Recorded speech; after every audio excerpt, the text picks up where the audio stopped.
नमः शिवाय। शिव पुराण की रुद्र संहिता के इस अध्याय में हम सती को शिव से वर की प्राप्ति तथा भगवान शिव का ब्रह्मा जी को दक्ष के पास भेजकर सती का वध करने की कथा सुनेंगे। ब्रह्मा जी कहते हैं, मुने, उधर सती ने अश्विनी मास के शुक्ल पक्ष की अष्टमी तिथि को उपवास करके भक्ति भाव से सर्वेश्वर शिव का पूजन किया। इस प्रकार नंदा व्रत पूर्ण होने पर नवमी तिथि को दिन में ध्यान मग्न हुई सती को भगवान शिव ने प्रत्यक्ष दर्शन किया। उनका श्री विग्रह सर्वांग सुंदर एवं गौर वर्ण का था। उनके 5 मुख थे और प्रत्येक मुख में 3-3 नेत्र थे। भाल देश में चंद्रमा शोभा दे रहा था। उनका चित्त प्रसन्न था और कंठ में नील चिन्ह दृष्टि गोचर होता था। उनकी 4 भुजाएं थी। उन्होंने हाथों में त्रिशूल, ब्रह्म कपाल, वर तथा अभय धारण कर रखे थे। भस्म में अंगराग से उनके द्वारा शरीर उद्भासित हो रहा था। गंगा जी उनके मस्तक की शोभा बढ़ा रही थी। उनके सभी अंग बड़े मनोहर थे। वे महान लावण्य के धाम जान पड़ते थे। उनके मुख करोड़ों चंद्रमाओं के समान प्रकाशमान एवं आह्लादजनक थे। उनकी अंग कांति करोड़ों कामदेवों को तिरस्कृत कर रही तथा उनकी आकृति स्त्रियों के लिए सर्वथा ही प्रिय थी। सती ने ऐसे सौंदर्य माधुर्य से युक्त प्रभु महादेव जी को प्रत्यक्ष देखकर उनके चरणों की वंदना की। उस समय उनका मुख लज्जा से झुका हुआ था। तपस्या के पुंज का फल प्रदान करने वाले महादेव जी उन्हीं के लिए कठोर व्रत धारण करने वाली सती को पत्नी बनाने के लिए व्याप्त करने की इच्छा रखते हुए भी उनसे इस प्रकार बोले। महादेव जी ने कहा, उत्तम व्रत का पालन करने वाली दक्ष नंदिनी, मैं तुम्हारे इस व्रत से बहुत प्रसन्न हूँ, इसलिए कोई वर मांगो। तुम्हारे मन को जो अभिष्ट होगा वही वर मैं तुम्हें दूंगा। ब्रह्मा जी कहते हैं, मुने, जगदीश्वर महादेव जी यद्यपि सती के मनोभाव को जानते थे तो भी उनकी बात सुनने के लिए बोले, कोई वर मांगो।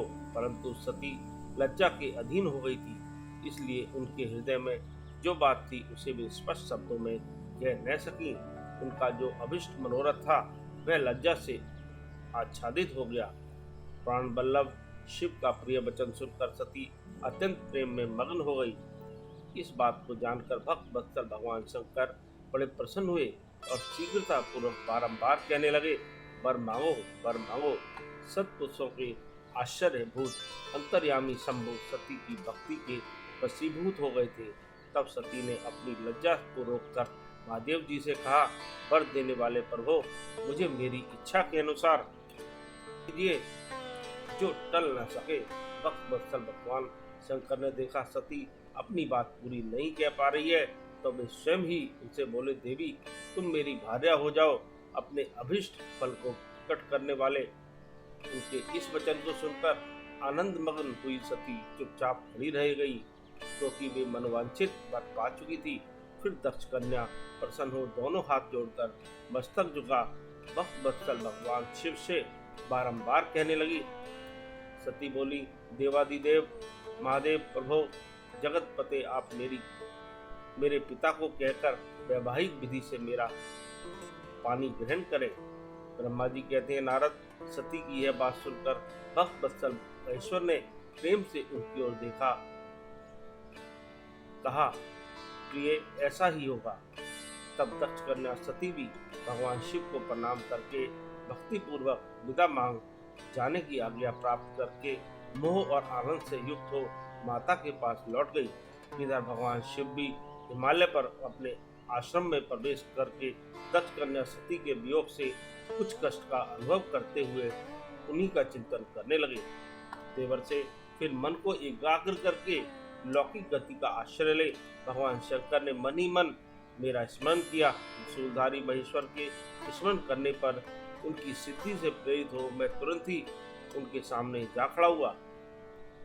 तात हिमालय के शिखर पर जहाँ सती के वियोग का अनुभव करने वाले महादेव जी विद्वान थे, वहीं मैं सरस्वती के साथ उपस्थित हो गया। देवर से सरस्वती सहित मुझे आया देख सती के प्रेम बास में बंधे हुए शिव उत्सुकता पूर्वक बोले। शंभु ने कहा, ब्राह्मण, मैं जब से विवाह के कार्य में स्वार्थ बुद्धि पर बैठा हूँ, तब से अब मुझे इस स्वार्थ में ही स्वत्व सा प्रतीत होता है। दक्ष कन्या सती ने बड़ी भक्ति से मेरी आराधना की है। उसके नंदा व्रत के प्रभाव से मैंने उसे अभिष्ट वर देने की घोषणा की है। ब्राह्मण, तब उसने मुझसे यह वर मांगा कि आप मेरे पति हो जाइए। यह सुनकर सर्वथा संतुष्ट हो मैंने भी कह दिया कि तुम मेरी पत्नी हो जाओ। तब दक्षायनी सती मुझसे बोली, जगतपते, आप मेरे पिता को सूचित करके वैवाहिक विधि से मुझे ग्रहण करें। ब्राह्मण, उसकी भक्ति से संतोष होने के कारण मैंने उसका यह अनुरोध भी स्वीकार कर लिया। विधाता, तब सती अपनी माता के घर चली गई और मैं यहाँ चला आया। इसलिए अब तुम मेरी आज्ञा से दक्ष के घर जाओ और ऐसा यत्न करो जिससे प्रजापति दक्ष शीघ्र ही मुझे अपनी कन्या का दान कर दे। उनके इस प्रकार आज्ञा देने पर मैं कृतकृत्य और प्रसन्न हो गया तथा उन भक्त वत्सल विश्वनाथ से इस प्रकार बोला। मुझे ब्रह्मा ने कहा, भगवान शंभो, आपने जो कुछ कहा है उस पर भली भांति विचार करके हम लोगों ने पहले ही उसे सुनिश्चित कर दिया है। वृषभध्वज, इसमें मुख्यतः देवताओं का और मेरा भी स्वार्थ है। दक्ष स्वयं ही आपको अपनी पुत्री प्रदान करेंगे, किंतु आपकी आज्ञा से मैं भी उनके सामने आपका संदेश्वर महाप्रभु महादेव जी से ऐसा कहकर मैं अत्यंत वेगशाली रथ के द्वारा दक्ष के घर जा पहुंचा। नारद जी ने पूछा, वक्ताओं, मैं श्रेष्ठ महाभाग विधाता है, बताइए, जब सती घर पर लौटकर आई तब दक्ष ने उनके लिए क्या किया? ब्रह्मा जी ने कहा, तपस्या करके मनोवांछित वर पाकर सती जब घर को लौट गई तब वहां उन्होंने माता पिता को प्रणाम किया। सती ने अपनी सखी के द्वारा माता पिता को तपस्या संबंधी सब समाचार कहलवाया। सखी ने यह भी सूचित किया कि सती को महेश्वर से वर की प्राप्ति हुई है। वे सती की भक्ति से बहुत संतुष्ट हैं। सखी के मुंह से सारा वृत्तांत सुनकर माता पिता को बड़ा आनंद प्राप्त हुआ और उन्होंने महान उत्सव किया। उदार चिता दक्ष और मनस्विनी बीरनी ने ब्राह्मणों को उनकी इच्छा के अनुसार द्रव्य दान दिया तथा अन्यान्य अंधों और दीनों को भी धन बांटा। प्रसन्नता बढ़ाने वाली अपनी पुत्री को हृदय से लगाकर माता बीरनी ने उसका मस्तक सूंघा और आनंदमग्न होकर उसकी बारंबार प्रशंसा की। तदनंतर कुछ काल व्यतीत होने पर धर्मज्ञों में श्रेष्ठ दक्ष इस चिंता में पड़े कि मैं अपनी इस पुत्री का विवाह भगवान शंकर के साथ किस तरह करूं। महादेव जी प्रसन्न होकर आए थे पर वे तो चले गए। अब मेरी पुत्री के लिए वे फिर कैसे यहाँ आएंगे? यदि किसी को शीघ्र ही भगवान शिव के निकट भेजा जाए तो यह भी उचित नहीं जान पड़ता, क्योंकि यदि वे इस तरह अनुरोध करने पर भी मेरी पुत्री को ग्रहण न करे तो मेरी याचना निष्फल हो जाएगी। इस प्रकार की चिंता में पड़े हुए प्रजापति दक्ष के सामने मैं सरस्वती के साथ सहसा उपस्थित हुआ। मुझ पिता को आया देख दक्ष प्रणाम करके विनीत भाव से खड़े हो गए। उन्होंने मुझ स्वयंभू को यथायोग आसन दिया। तदंतर दक्ष ने जब मेरे आने का कारण पूछा तब मैंने सब बातें बताकर उसे कहा, प्रजापति, भगवान शंकर ने तुम्हारी पुत्री को प्राप्त करने के लिए निश्चय ही मुझे तुम्हारे पास भेजा है। इस विषय में जो श्रेष्ठ कृत्य हो उसका निश्चय करो। जैसे सती ने नाना प्रकार के भावों से तथा सात्विक व्रत के द्वारा भगवान शिव की आराधना की है, उसी तरह वे भी सती की आराधना करते हैं।